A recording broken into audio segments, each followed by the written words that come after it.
Opening: The Death Trap. June 6, 1944, 7:30 in the morning. Normandy, France. Omaha Beach. American Tank Commander Lieutenant Clarence Smoyer sits in his M4 Sherman tank. The Sherman is named Eagle 7. It's his fourth tank. The previous three were destroyed. 2 burned. 1 took a direct hit from a German Panther. Smoyer survived all 3. He watches the beach through his periscope. Thousands of American soldiers pour onto the sand. German artillery rains down. Machine gun fire cuts through the air. Men fall. Bodies pile up. The ocean turns red. Smoyer's radio crackles. Eagle 7, move up. Support infantry, advance. Smoyer acknowledges. His driver, Corporal McVeigh, guns the engine. The Sherman lurches forward. Tracks churn through sand. They climb off the landing craft. Water pours from the hull. Suddenly, a massive explosion, 100 meters to the left. Another Sherman erupts in flames. The turret flies 30 meters into the air, lands upside down in the surf. No survivors. Smoyer's loader, Private Davis, whispers, "What hit it?" Smoyer doesn't answer. He knows. German 88mm gun. Could be a Tiger, could be a Panther, could be a towed anti-tank gun. Doesn't matter. The result is the same. Another explosion.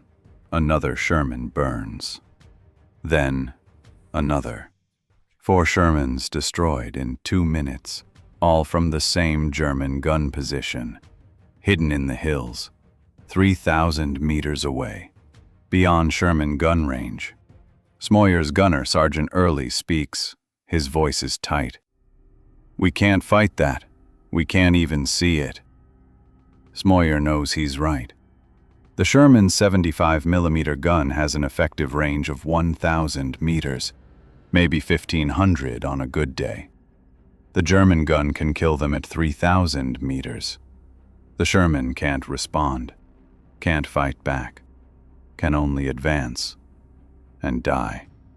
This is the Sherman's war.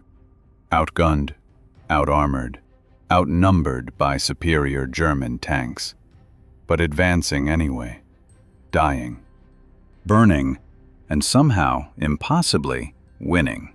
This is the story of the M4 Sherman, the worst tank that won the greatest war, the machine that American crews called the Death Trap, the tank that lost every battle but won every campaign, the weapon that proved wars are won by logistics, not technology. Welcome to Iron Witness. Part 1. Origins: The Emergency Tank. Chapter 1. The Crisis of 1940. Let's go back to 1940. The United States has a problem. America isn't at war yet, but everyone knows war is coming, and America's tank force is pathetic. The main American tank is the M2 Medium. It weighs 23 tons. Its armor is 32 millimeters thick. A German anti-tank gun can penetrate it easily. Its gun is a 37 millimeter. Weak. Ineffective. The M2 can barely kill German Panzer IIIs. Against Panzer IVs, it's useless. American military leadership watches the war in Europe. Poland falls in 18 days. France collapses in 6 weeks. German panzer divisions smash through everything. The lesson is clear. Modern war requires tanks. Good tanks. In massive numbers. June 1940, France surrenders. Britain evacuates Dunkirk. America realizes it needs tanks immediately, not in 2 years. Now. The U.S. Army Ordnance Department creates an emergency requirement. Design and build a medium tank, 30 tons, reliable, simple, mass-producible. They don't need the best tank, they need a good enough tank, in enormous quantities. The contract goes to the Rock Island Arsenal and the Aberdeen Proving Ground. Their mission: Design a tank that American industry can produce quickly. That means simple, standardized, using existing automotive technology. The design team studies captured German tanks. They examine French tanks. They analyze British tanks. But most importantly, they look at American industry. Ford, General Motors, Chrysler. These companies know how to mass-produce automobiles. Can they mass-produce tanks? The answer is yes, if the tank is designed correctly. The design team makes radical decisions. First, the tank will use a radial aircraft engine, the Continental R975, 400 horsepower. This engine is already in mass production for aircraft. It's reliable, well understood, and available in huge quantities. Second, the tank will use a simple vertical volute spring suspension. Not the most advanced system, not the smoothest ride, but simple, reliable, easy to manufacture, easy to repair.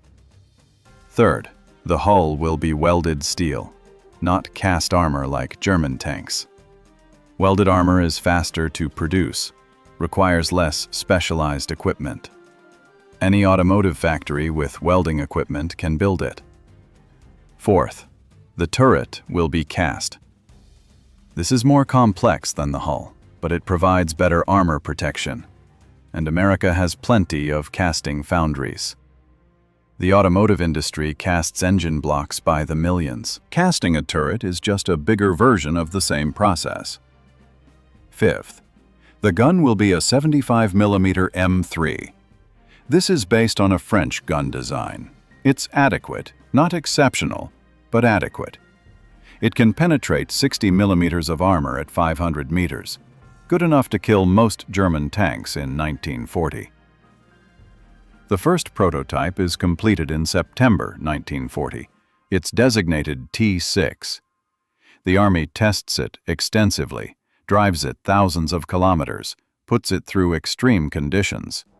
The tank performs well, not perfectly, but well enough. February 1941. The T6 is standardized as the M3 Lee. But even before production begins, the design team knows the M3 is a compromise. It's tall. The gun is mounted in a sponson on the side of the hull, not in a rotating turret. This makes it awkward, limited traverse. But it's fast to produce, and America needs tanks now. The M3 Lee enters production in August 1941. By December 1941, over 1,000 have been built. But the design team is already working on the M3's replacement, a tank with a fully rotating turret, lower silhouette, better armor. This tank will be called the M4, the Sherman. Chapter 2. The Sherman Design. The M4 Sherman is designed in early 1942. The design philosophy is simple. Create a tank that's good enough to fight German tanks, reliable enough to operate thousands of kilometers from home, simple enough for American industry to mass produce. The specifications: weight 33 tons, heavier than the M3 Lee, but still lighter than German Panthers and Tigers. Armor: front hull 51 millimeters at 56 degrees. This is vertical armor, not sloped like the T-34. American designers don't understand sloped armor's advantages yet. Turret front 76 millimeters. Better than hull armor, but still thinner than German tanks. Gun 75 millimeter M3. Same gun as the M3 Lee. Can penetrate 60 millimeters at 500 meters. Adequate in 1942. Increasingly obsolete by 1943 and 44. Engine: Continental R975 radial gasoline engine, 400 horsepower, reliable, but gasoline is more flammable than diesel. This becomes a major problem. Suspension: vertical volute spring suspension, VVSS. Simple, 3 pairs of road wheels per side. Easy to manufacture. Easy to repair, but provides a rough ride compared to German torsion bar suspension. Speed: maximum 40 kilometers per hour on roads, 24 kilometers per hour cross-country. Not fast, but adequate. Range: 160 kilometers, limited by fuel capacity, but American logistics can provide fuel anywhere. Crew: 5 men, commander, gunner, loader, driver, assistant driver/bow machine gunner. Special features: the Sherman has an interesting design choice. The hull is tall. Why? Because the radial engine is large. It requires vertical space. American designers choose height over width. This makes the Sherman taller than German tanks, a bigger target.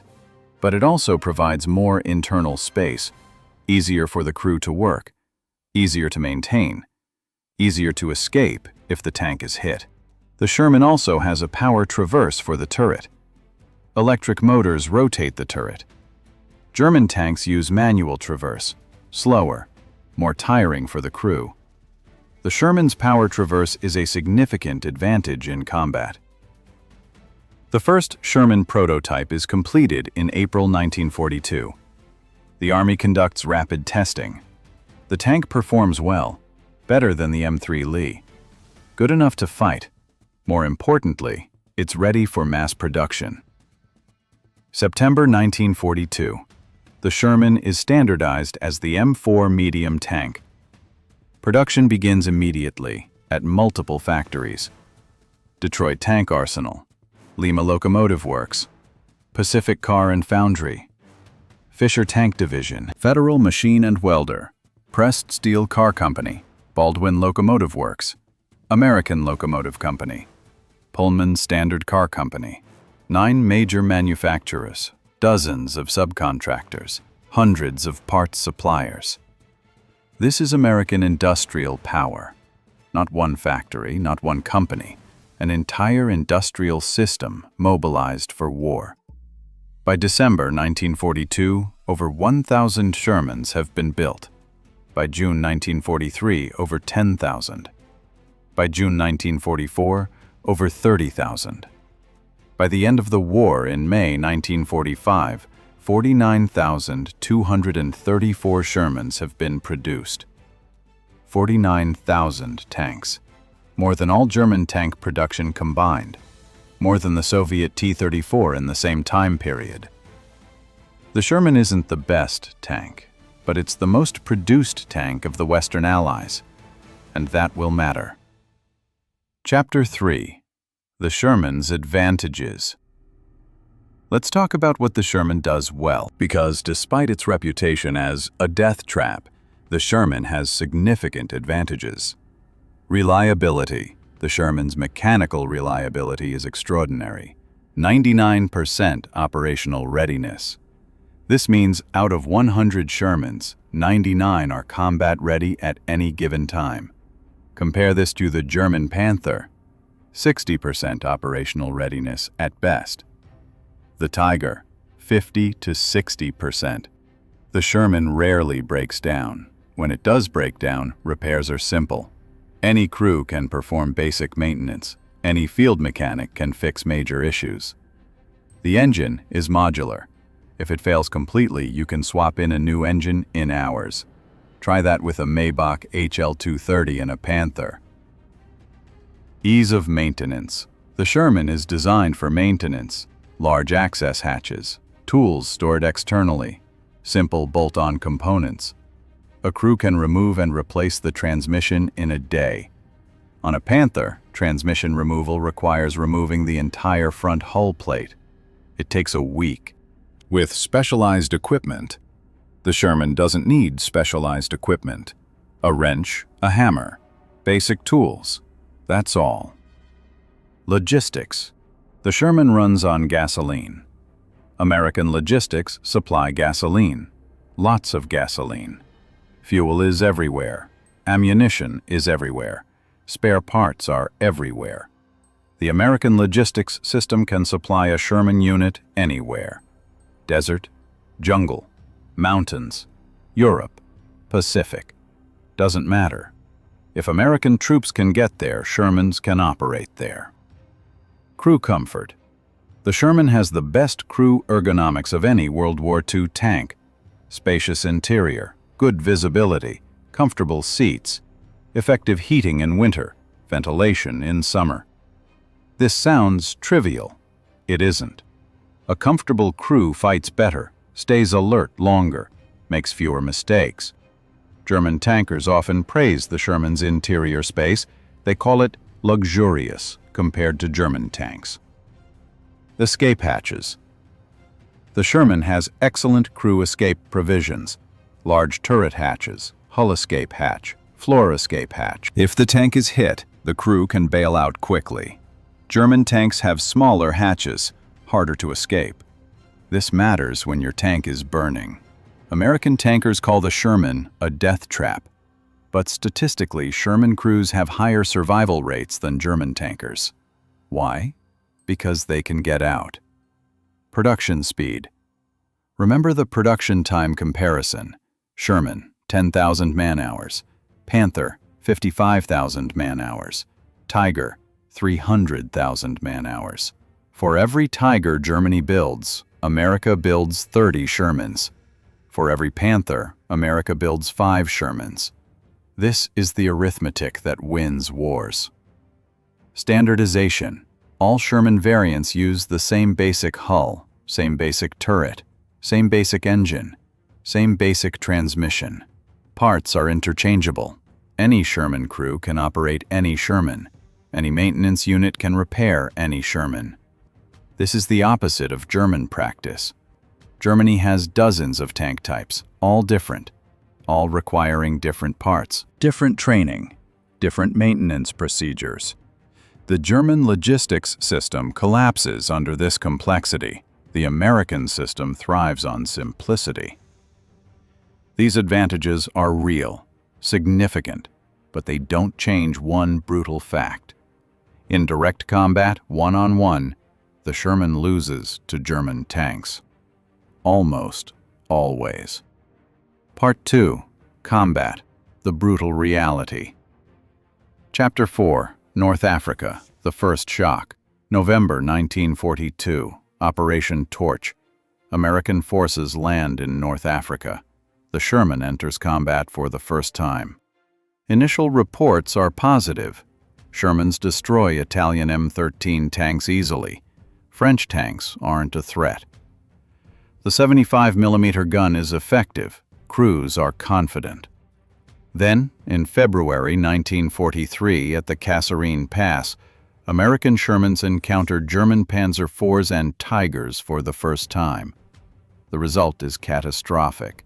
American tank commander Captain William Bentley later wrote, "We engaged German tanks at 800 meters. Our 75mm shells bounced off their frontal armor.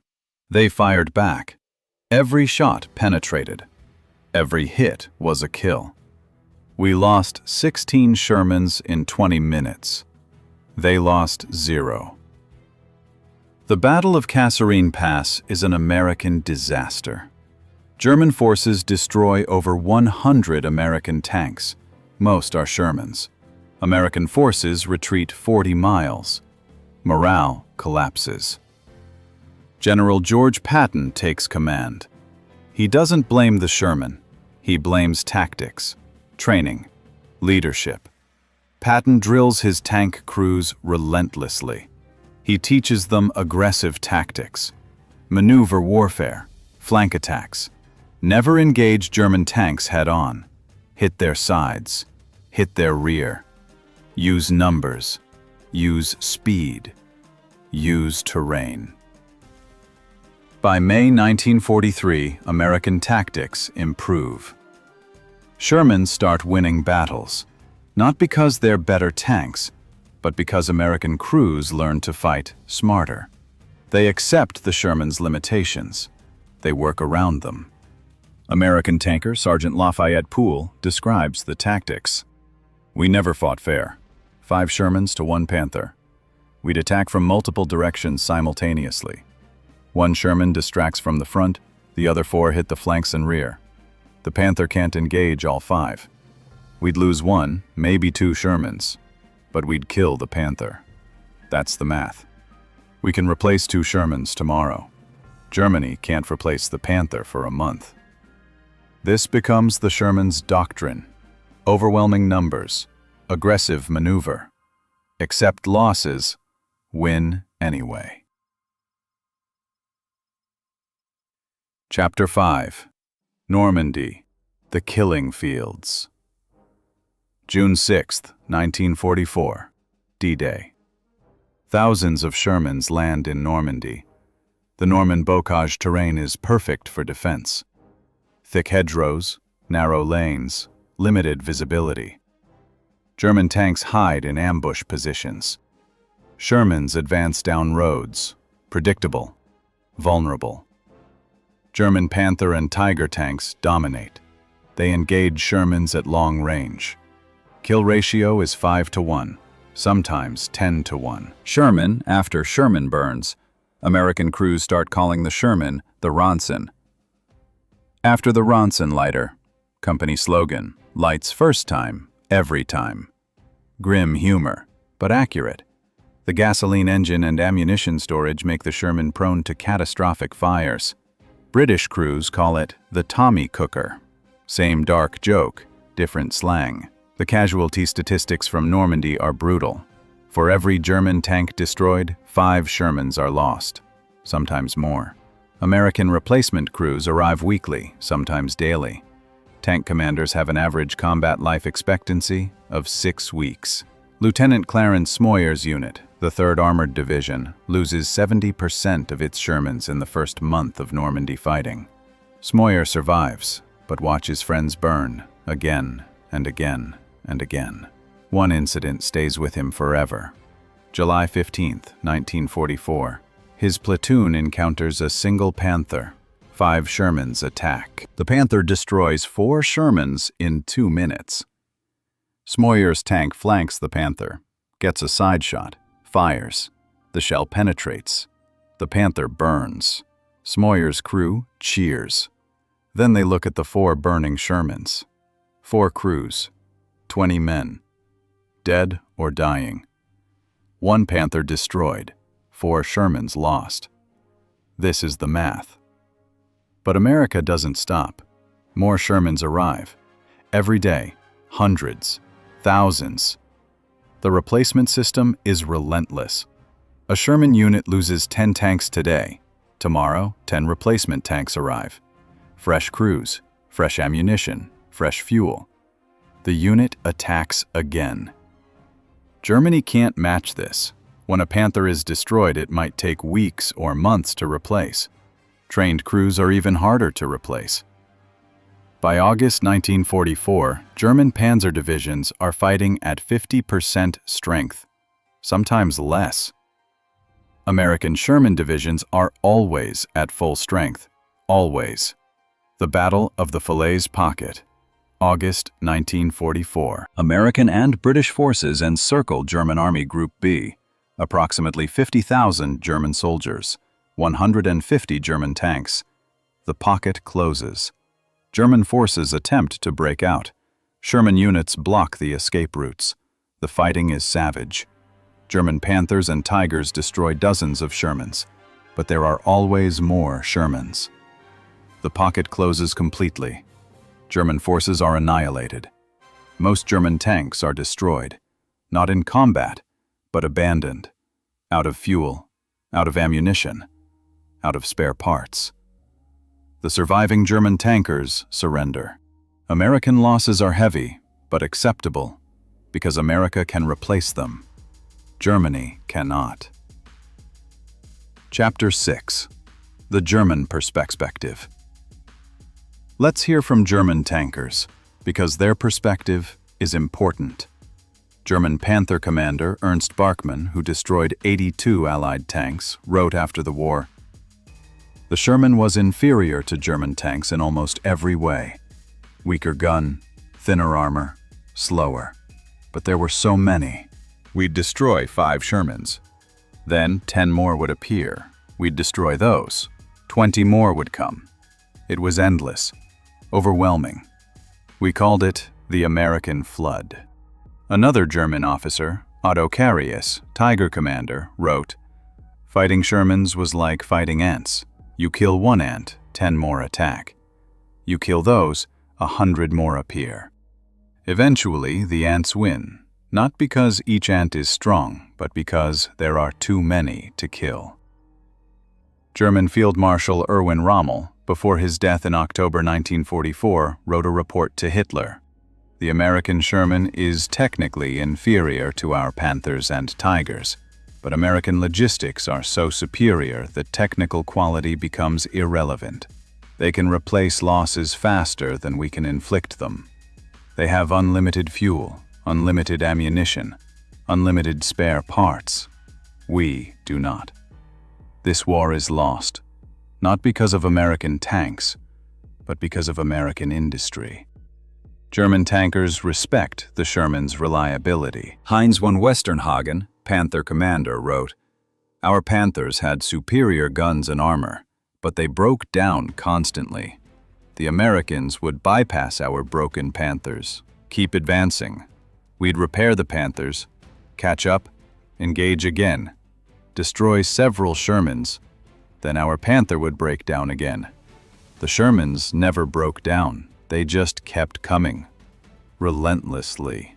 One captured German tanker interviewed in December 1944 said something revealing. "I'd rather have a Panther than a Sherman, but I'd rather have 5 Shermans than 1 Panther, because 5 Shermans will win, every time." This is the Sherman's secret. It's not about individual superiority, it's about systemic supremacy. 1 Sherman loses to 1 Panther. 5 Shermans beat 1 Panther. And America always has 5 Shermans. Chapter 7. The Sherman's Variants and Improvements. American engineers aren't blind to the Sherman's problems. They try to fix them multiple times. The M4 A3E8 Easy 8. Introduced in late 1944, improvements include horizontal volute spring suspension, HVSS, better ride, better cross-country speed, wider tracks, better ground pressure, 76mm gun, more powerful than the 75mm, can penetrate Panthers from the side, still can't penetrate frontal armor reliably. The Easy 8 is better, but not enough better. It still loses one-on-one against Panthers and Tigers. The M4A3E2 Jumbo, heavy assault Sherman, 152mm of frontal armor, can withstand German 88mm guns, but heavy, slow. Only 254 Jumbos built, too few to matter strategically. The M4 105 Sherman with 105mm howitzer, for infantry support, not for anti-tank combat. The M4A3 76W, wet ammunition storage, reduces fire risk. 76mm gun. This becomes the most common late-war Sherman variant. Better than early Shermans, still inferior to German tanks. American engineers also experiment with the T-26 heavy tank, later designated M26 Pershing. 90mm gun, heavier armor, can fight Panthers on equal terms, but it arrives too late. February 1945. Only 20 Pershings reach combat before the war ends. The Sherman remains America's primary tank throughout the war. Not because it's the best option, but because it's already in production, already in service, already supported by a massive logistics network. Changing to a new tank would disrupt this system. So, America keeps building Shermans. 49,234 of them. Part 3. The Numbers Game. Chapter 8. Production and Logistics. Let's talk about numbers, because this is where the Sherman wins. Production comparison, entire war, American M4 Sherman, 49,234 tanks. German Panzer IV, 8,553 tanks. German Panther, 6,000 tanks.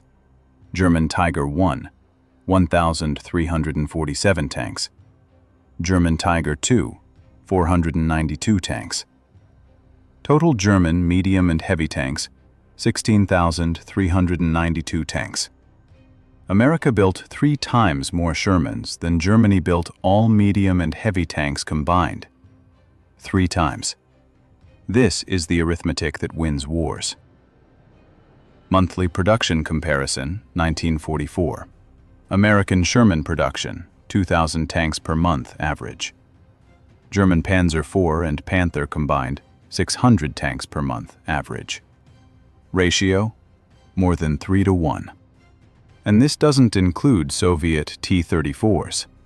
84,000 T-34s produced during the war. Allied tank production, 133,000 tanks. German tank production, 49,000 tanks. Allied superiority, almost 3 to 1. The cost comparison. Sherman, approximately $50,000 per tank, $1944.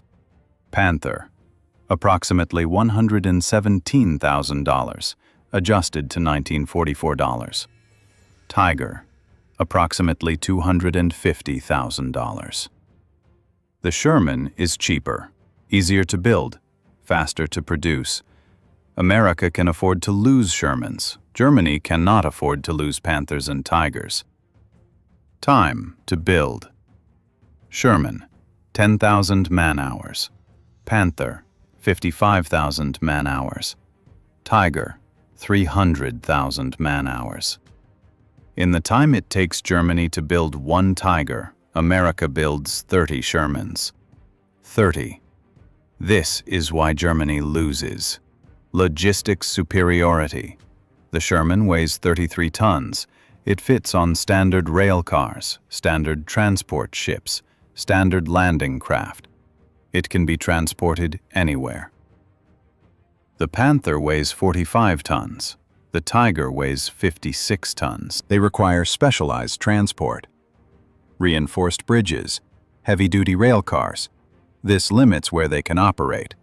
The Sherman has no such limits.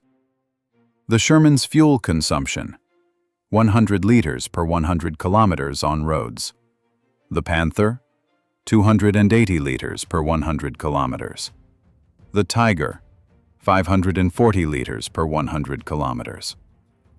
American logistics can supply Sherman fuel consumption easily. German logistics struggle with Panther and Tiger consumption, often fail completely. The Sherman uses standardized 75mm or 76mm ammunition.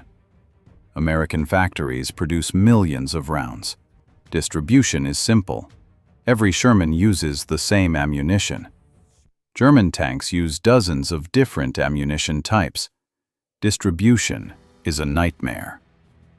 When a Sherman is hit, the crew bails out.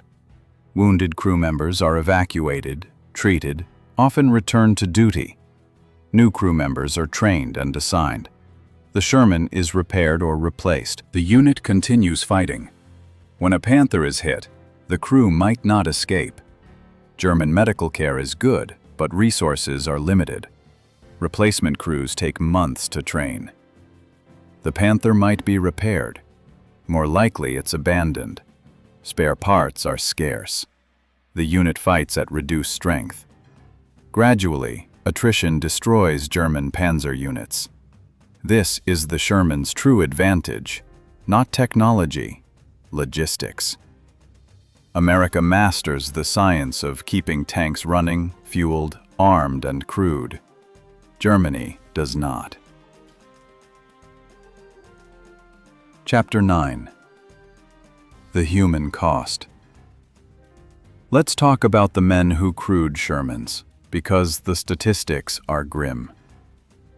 American tank crew casualty rates in Europe: approximately 18% killed in action, 30% wounded. Total casualty rate, 48%. This means nearly half of all American tankers who entered combat were killed or wounded. Compare this to American infantry casualty rates: 15% killed, 25% wounded. Total, 40%. Tank crews had higher casualty rates than infantry. The Sherman's reputation as a death trap has statistical basis. But here's the important comparison.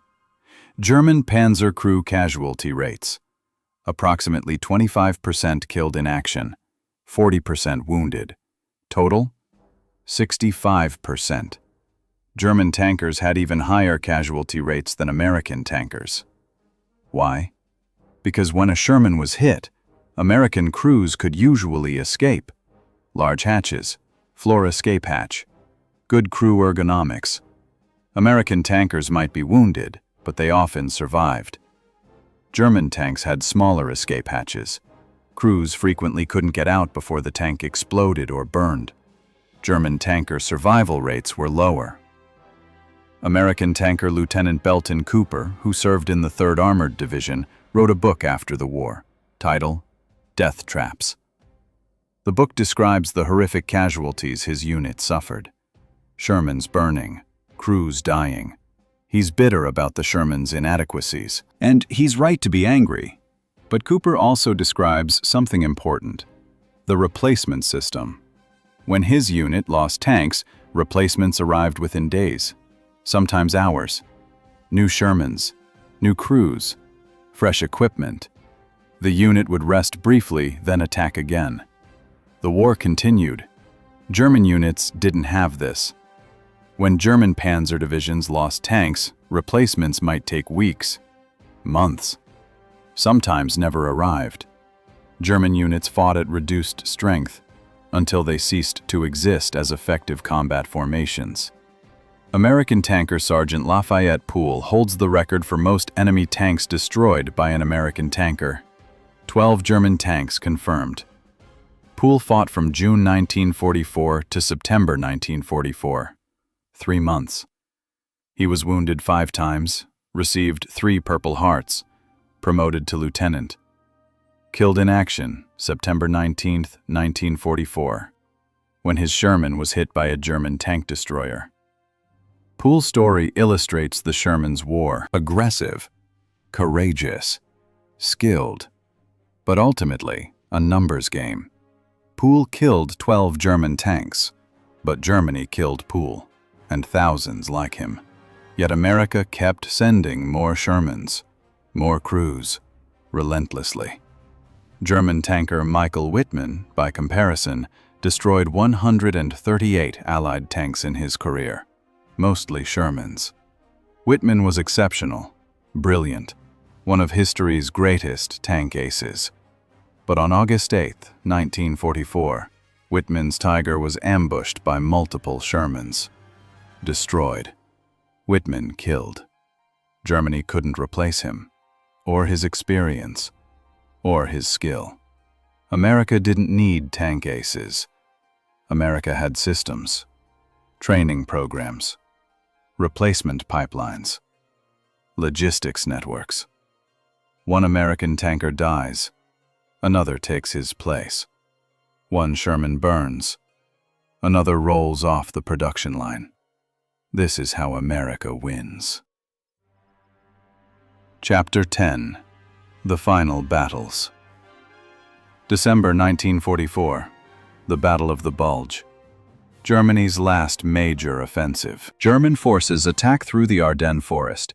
Panthers, Tigers, King Tigers. Hundreds of German tanks. The attack achieves surprise. American forces retreat. Dozens of Shermans are destroyed in the first days. But American logistics respond immediately. Replacement Shermans flow into the battle zone. Fuel trucks arrive. Ammunition trucks arrive. Maintenance units arrive. The American response is overwhelming. German forces advance 60 miles, then stop. Not because American Shermans stop them in direct combat, but because German forces run out of fuel, run out of ammunition. German logistics collapse. German tanks are abandoned. Crews retreat on foot. By late January 1945, the bulge is closed. German forces are pushed back. German losses: 800 tanks, 100,000 casualties. America replaces its losses within weeks. Germany never recovers. March 1945. American forces cross the Rhine River. Shermans pour into Germany. Not facing Panthers and Tigers now. Most German armor is destroyed, out of fuel, or abandoned. Shermans face German anti-tank guns, Panzerfausts, occasional King Tigers, but mostly Shermans face a collapsing German army. April 1945. The Ruhr Pocket. Over 300,000 German soldiers encircled. They surrender. Shermans continue advancing. Through Germany, into Czechoslovakia, meeting Soviet forces at the Elbe River. May 8, 1945. Victory in Europe. The war ends. The Sherman has won. Not because it's the best tank, but because there are too many to stop. Part 4. Legacy and Analysis. Chapter 11. Post-war service. The Shermans' war doesn't end in 1945. Thousands of Shermans are given to Allied nations: Britain, France, Poland, Czechoslovakia, China. The Sherman serves in armies worldwide. Korean War, 1950 to 1953. American Shermans fight North Korean T-34s. The Sherman 76mm gun can penetrate T-34 armor. Shermans perform well. But America has moved on. The M26 Pershing and M46 Patton are replacing Shermans. Still, hundreds of Shermans serve in Korea. Arab-Israeli Wars, 1948 to 1973. Israel receives surplus Shermans. Israel upgrades them extensively. New engines, new guns, new electronics. Israeli Shermans, designated M50 and M51, fight Arab T-34s, T-54s, and even T-62s. Israeli crews become experts at Sherman tactics. They win battles through superior training and tactics. The Sherman proves it can still compete 50 years after its design. Indo-Pakistani Wars, 1965 and 1971. Both India and Pakistan use Shermans. Sherman versus Sherman battles occur. Indian Shermans also face Pakistani M47 and M48 Pattons. Vietnam War, 1960s and 70s. South Vietnamese forces use American Shermans. Not in large numbers, but present. The Sherman's service life exceeds 40 years, from 1942 to the 1980s. Few tanks in history serve this long. The T-34 is one, the Sherman is another. Both prove that simplicity and reliability outlast technological sophistication. Chapter 12. The Verdict. So, what's the final verdict on the Sherman? Was it a good tank, a bad tank, a death trap, or a war-winning weapon? The answer is all of the above. As a combat vehicle, one-on-one, the Sherman was inferior. German Panthers and Tigers were better armed, better armored, more powerful. In direct combat, Sherman versus Panther, the Panther usually won. This is undeniable. But wars aren't won by one-on-one duels. Wars are won by logistics, industrial production, training systems, replacement pipelines. In all these areas, the Sherman excelled. The Sherman was designed for mass production. 49,000 built. No other Western Allied tank approached this number. This wasn't an accident. American designers prioritized producibility over performance. They made the right choice. The Sherman was designed for reliability. 99% operational readiness. German tanks never achieved this. Reliability wins campaigns. The Sherman proved it. The Sherman was designed for logistics, standard parts, simple maintenance, widely available fuel and ammunition. American logistics could support Shermans anywhere. German logistics could barely support Panthers in Germany. The Sherman cost lives. 18% of American tank crews were killed. Thousands died in burning Shermans. This is tragic. This is the human cost of war. But compare German tanker casualties. Higher. The Sherman's crew survivability was actually better than German tanks. But the Sherman won the war. Not alone. The T-34 won the Eastern Front. British tanks fought in North Africa and Europe. But on the Western Front, from D-Day to VE Day, the Sherman was America's primary tank. And America won. General Dwight Eisenhower, Supreme Allied Commander, said after the war, "The Sherman was good enough, and we had enough of them. That's what mattered. Not whether it was the best tank, but whether we could produce it in the quantities needed to win. We could. Germany couldn't. That's why we won." German General Heinz Guderian wrote, "The Sherman was technically inferior to German tanks, but German tankers learned to fear it anyway.